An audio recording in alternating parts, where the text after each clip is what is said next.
Hey, you guys, and thank you for tuning in to the Real Time Yetta.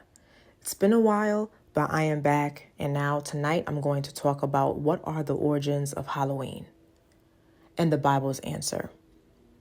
The Bible does not mention Halloween, a holiday that many observe on October 31st of each year.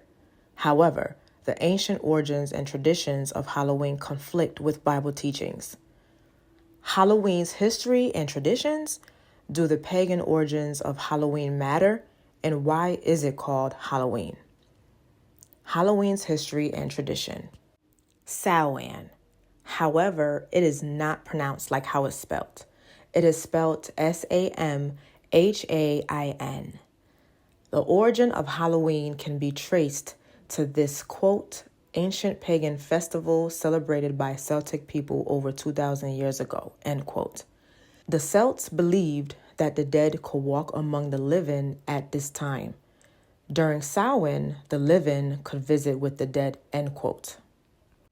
Halloween costumes, candy, and trick-or-treat. According to one source, some of the Celts wore ghoulish costumes so that wandering spirits, quote, would mistake them for one of their own, end quote, and leave them alone. Others offered sweets to the spirits to appease them.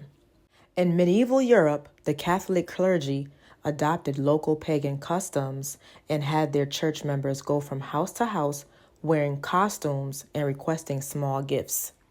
Ghosts, vampires, werewolves, witches, and zombies. These have long been associated with the evil spirit world, referring to them as, quote, supernatural monsters, end quote. The book Halloween Trivia states that such creatures are, quote, closely connected with death, the dead, or the fear of dying. Halloween pumpkins or jack-o'-lanterns.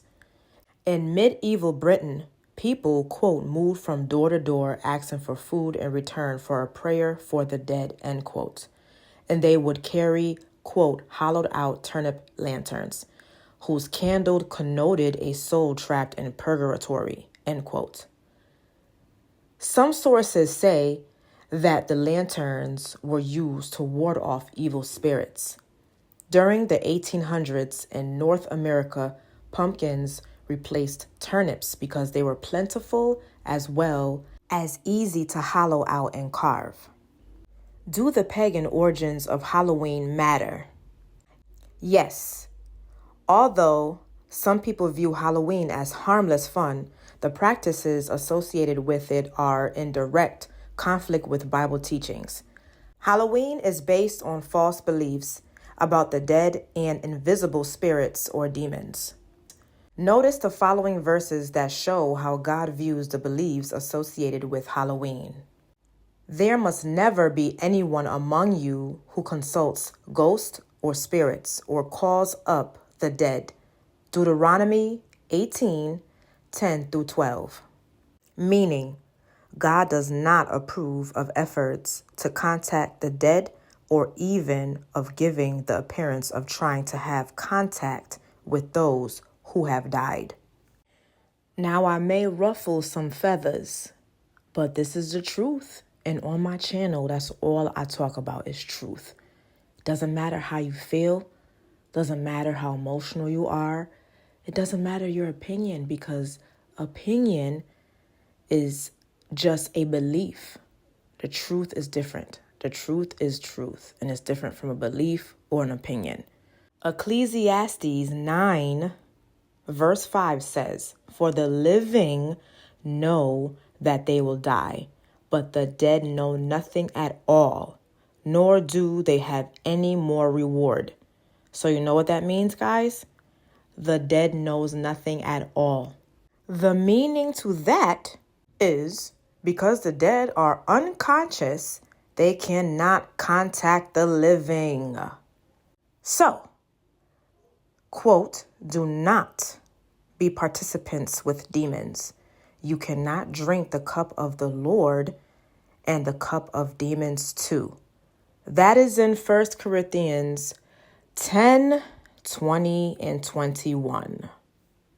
Meaning, those who want God's favor must avoid any connection with demons.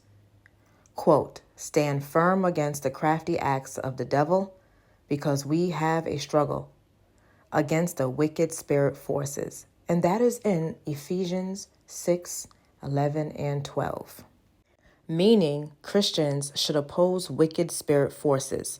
Do not pretend to celebrate with them. Why is it called Halloween? The name Halloween is connected with the pagan Celtic festival of Samhain. The World Book Encyclopedia states, Samhain means summer's end. The festival marks the start of the dark winter season and was celebrated around November 1st in the AD 700s to 800s. The Christian Church established a new holiday, All Saints' Day. On this date, All Saints' Day was also called All Hallows. Hallows mean saint or one who is holy. The evening before All Hallows was known as All Hallows Eve, or as it came to be abbreviated, All Halloween. This name was eventually shortened to Halloween. So now we're going to get into who are the Samhain gods and where did this festival come from. So they are gods, false gods, and there are plenty of them. There is no single Samhain god, but rather a variety of Celtic, Greek, and Norse deities associated with the festival due to their connection to death, the underworld, and the cycle of seasons. Key figures include the Cailleach, a crone goddess who embodies winter, the Morrigan, a goddess of faith and death, and Aran, or Aaron, the ruler of the underworld. Other figures like the Greek goddesses Persephone and the Norse god of Odin are also linked to Samhain themes of descent and death. Celtic deities.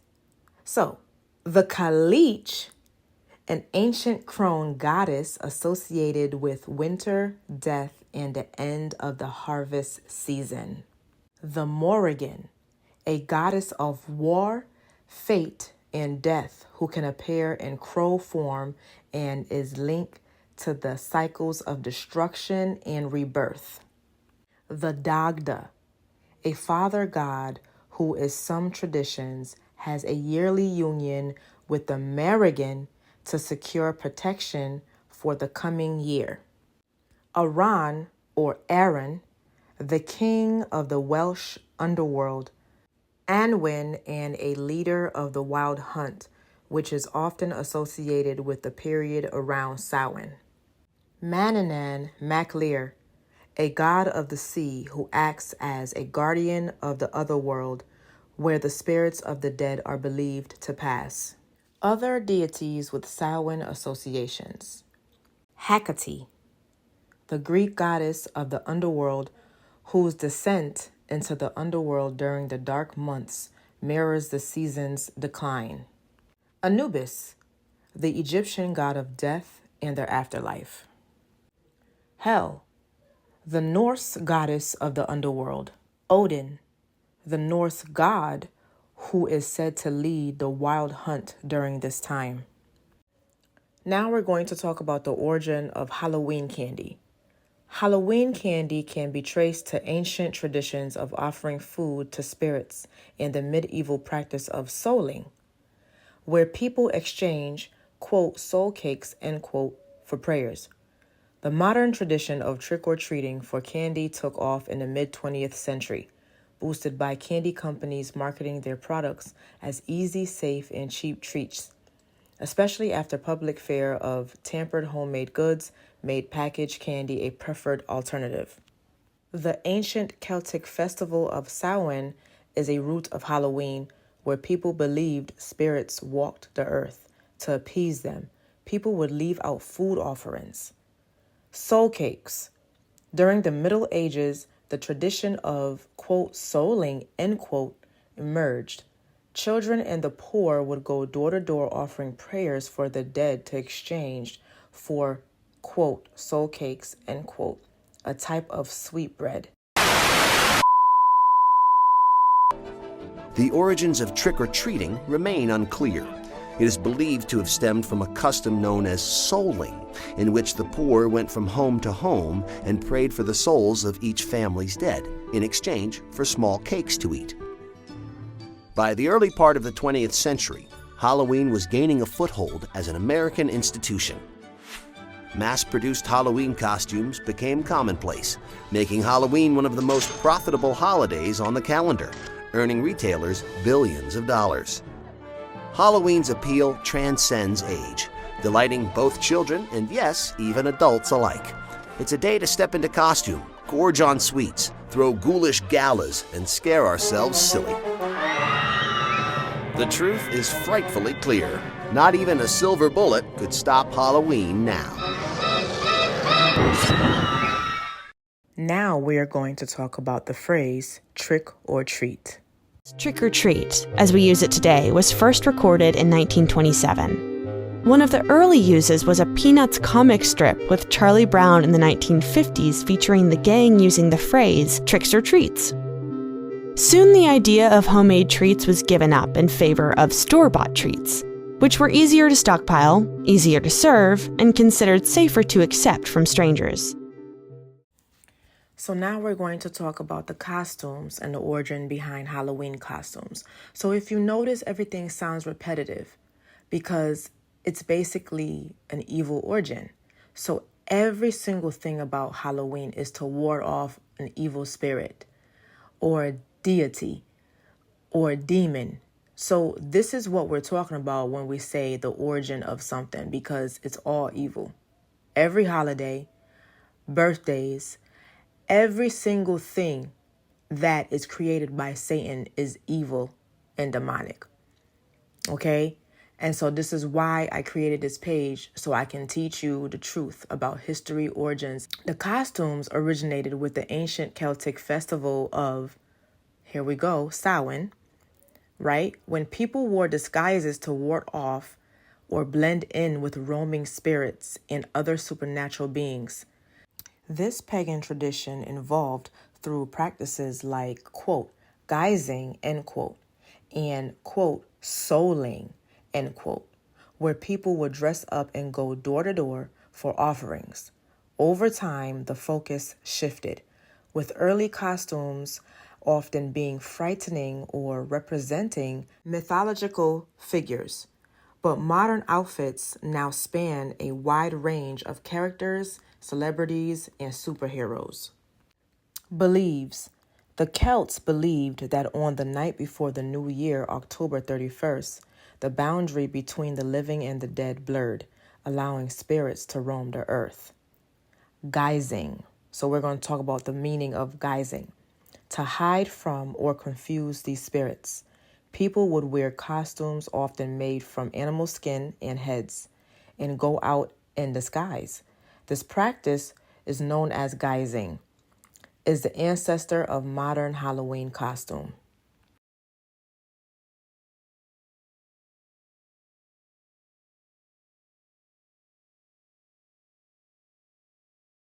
Now we're going to talk about the Halloween pumpkin and the jack-o'-lantern. Halloween originated from the ancient Celtic festival of Samhain, which marked the end of summer and harvest, and was a time when the living and the dead were believed to cross paths. The tradition of carving and placing lanterns, now pumpkins, evolved from a similar Celtic practice of carving turnips to frighten away evil spirits, a practice that was later adapted by Irish immigrants in the United States who used more readily available pumpkins. The word, quote, jack-o'-lantern, end quote, itself comes from a folk tale about a man named, quote, Stingy Jack, end quote, who was doomed to wander the earth with only a burning ember and the carved-out turnip to light his way. The meaning of the pumpkin. From turnips to pumpkins. The tradition of carving faces into vegetables to ward off spirits began with the Celts, who carved faces into large turnips, potatoes, or beets. When Irish immigrants came to the United States, they found that pumpkins were more plentiful and easier to carve than turnips. Folktale. The name jack-o'-lantern comes from an Irish folktale about a man named Stingy Jack, who tricked the devil but was then cursed to wander the earth forever with only a burning coal inside a carved turnip to light his path. Carved pumpkins with lights inside were placed on doorsteps to scare away evil spirits on Halloween night.